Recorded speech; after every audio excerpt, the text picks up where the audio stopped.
Hi friends అందరికీ. నిన్న సాయంకాలము మా కాలనీలో ఉన్న వినాయక దేవాలయంలో సామూహిక వారాహి వ్రతం చేయాలని అనుకున్నారండి.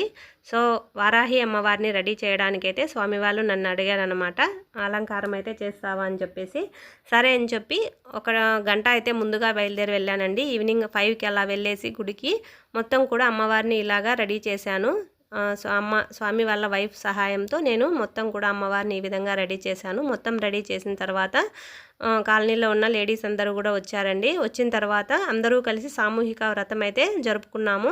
నేను ఎప్పుడూ కూడా వారాహి అమ్మవారి వ్రతం చేసుకుంటానని అనుకోలేదండి, ఎందుకంటే పెద్దల నుంచి అలవాటు లేదు కదా.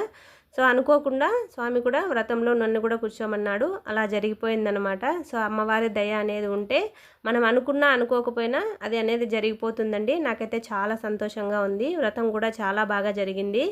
సో ఏదైనా కూడా అమ్మవారి మనము ఏదైనా అనుకుంటే ఖచ్చితంగా అమ్మవారు ఖచ్చితంగా నెరవేరుస్తారండి. ఇలా అయితే జరిగింది సాయంత్రం వ్రతం అయితే. ఇదండి వీడియో నచ్చితే లైక్ చేయండి, ఛానల్ని సబ్స్క్రైబ్